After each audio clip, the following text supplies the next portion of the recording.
fundamental que nuestros hijos vayan entendiendo poco a poco, entiendan y acepten y pongan en orden sus vidas para que puedan cumplir el propósito que Dios quiere para ellos en este mundo. Porque sin orden,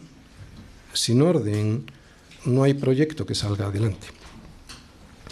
Y los hijos comienzan a aprender qué es el orden en la propia casa. Es lo que estamos viendo desde el versículo 21, cuando dice Pablo: someteos unos a otros en el temor de Dios. Así es como Pablo inicia la explicación de cómo funciona el orden de Dios, mostrando cómo ha de ser el orden en el hogar. Porque si no funciona primero en el hogar, no va a funcionar fuera de él. Y para explicar el orden de Dios en la familia, Pablo comenzaba explicándole primero a la esposa que debía someterse a su marido. No voy a volver sobre ello porque ya lo explicamos. Y cuando lo vimos parecía que era una enseñanza muy dura, y lo es. Por nuestra naturaleza caída y desobediente, lo es. Esta semana he tenido en las redes sociales a gente, especialmente hombres, qué curioso, que no le ha gustado el enlace que he subido a internet de esa predicación de la sujeción de la mujer al marido titulada Obedeciendo al esposo, al marido. Es curioso porque se han escandalizado por el título y sin embargo no han escuchado la predicación. Tampoco vieron la enseñanza al marido, la del mandato del marido a amar a su esposa como Cristo amó a la Iglesia. Si la hubiesen escuchado, se hubiesen dado cuenta que, aunque la labor de la esposa no es fácil, Pablo no le dice que se tiene que sujetar a un marido infiel, borracho, abusador y egoísta. Por eso, si la hubiesen escuchado, se hubiesen dado cuenta que la labor del marido en el hogar, si es que la cumple realmente, es muchísimo más dura que la de la esposa. Porque Pablo no le dice a la esposa que se ha de someter a cualquier marido. Cuando llegamos a la labor que el marido tiene que hacer en su hogar para que ese hogar funcione como Dios quiere que lo haga, Pablo no le habla a un hombre ambicioso, egoísta y manipulador. Según la enseñanza de Pablo, este tipo de hombre no merece la sujeción de su esposa. El marido que Pablo nos muestra es alguien muy diferente. El marido que Pablo nos muestra es alguien que está dispuesto a amar a su esposa como Cristo amó a la Iglesia, nada más y nada menos que muriendo por ella. Y claro, a un hombre así, alguien que está dispuesto a morir a sí mismo con tal de llevar a su mujer limpia y santa a la presencia de Cristo, no hay esposa cristiana que no desee sujetarse. Pues hoy nos va a pasar algo similar con los hijos. El mandato de la semana pasada que vimos en la predicación sobre la obediencia de los hijos en el hogar y que decía: hijos, obedeced en el Señor a vuestros padres, porque esto es justo, en principio parece más demandante que el de los padres a educar a sus hijos, ¿verdad? Parece mucho más difícil sujetarse que educar y disciplinar. Pero nada más lejos de la realidad, como hoy vamos a comprobar. Los hijos piensan que en casa ellos son los que se llevan la peor parte hasta que se convierten en padres.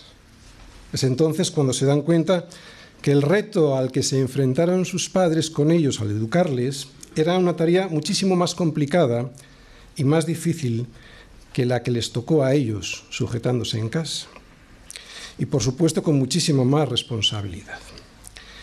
Pero se puede hacer. Claro, se puede hacer siguiendo el orden de Dios.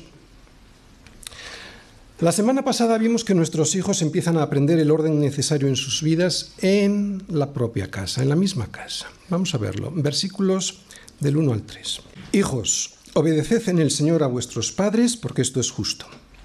Honra a tu padre y a tu madre, que es el primer mandamiento con promesa, para que te vaya bien y seas de larga vida sobre la tierra.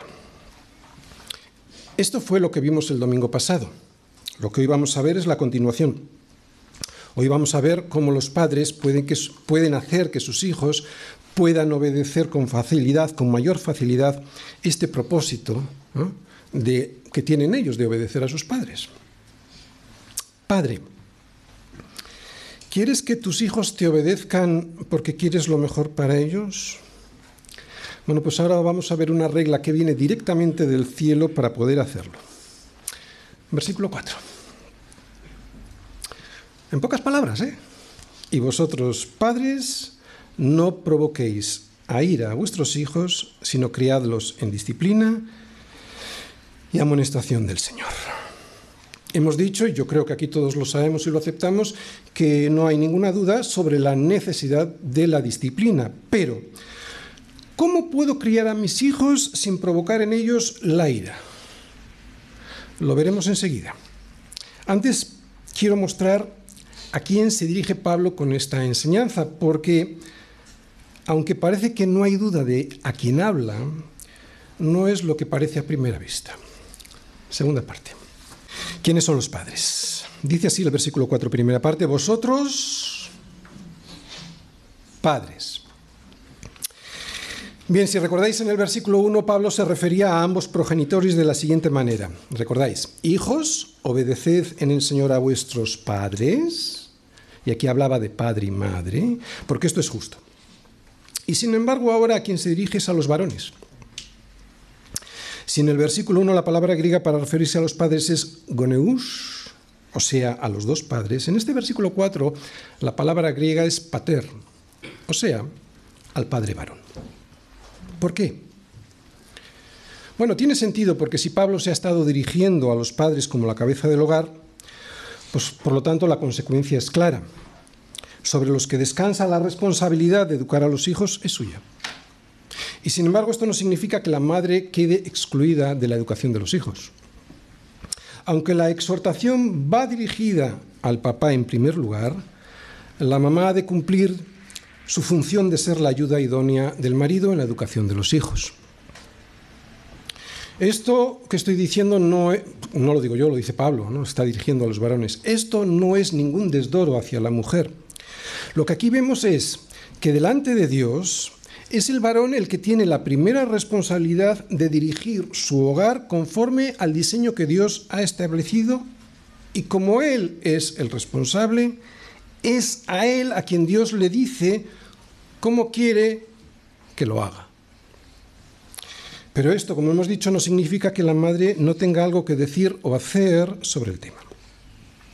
La madre puede y debe animarles, estoy hablando de los hijos, exhortarles, amonestarles, leer la Biblia con ellos, corregirles y cuidarles, ¿no?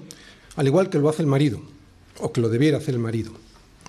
Lo que Pablo le advierte al padre es que no puede mirar hacia otro lado en la crianza de los hijos, algo que es bastante habitual, porque va a ser a él a quien se le va a pedir, en primer lugar, responsabilidades. De hecho,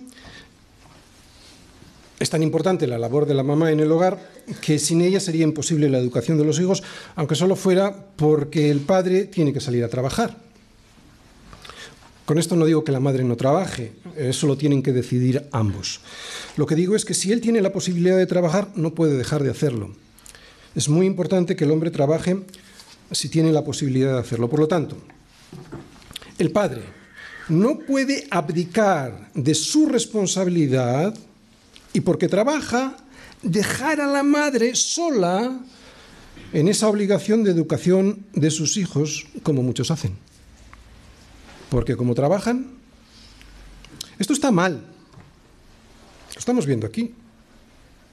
Porque Pablo se dirige a los padres. Esto está mal. El padre ha de trabajar para criar a sus hijos, sí. Pero la responsabilidad de ese padre no termina cuando entra con el dinero en casa. Su responsabilidad no termina cuando él entra por la puerta de su hogar. Es al entrar por la puerta cuando su compromiso con sus hijos continúa, y además de una manera muy especial, criándoles. Así que aunque me voy a estar dirigiendo especialmente a los papás, y esto básicamente porque la primera responsabilidad es suya delante de Dios, toda esta enseñanza es aplicable igualmente a las mamás. Igual. La única diferencia, y vuelvo a repetir, es que la responsabilidad de hacerlo mal recae primeramente sobre el hombre, porque es el hombre a quien se le ha dado la capacidad dada por Dios para liderar el hogar. No es tan difícil entender. Esto es lo mismo que cuando un barco encalla. La responsabilidad del accidente no es de los marineros. Si ellos obedecen las órdenes, la responsabilidad primera y mayor es la del capitán.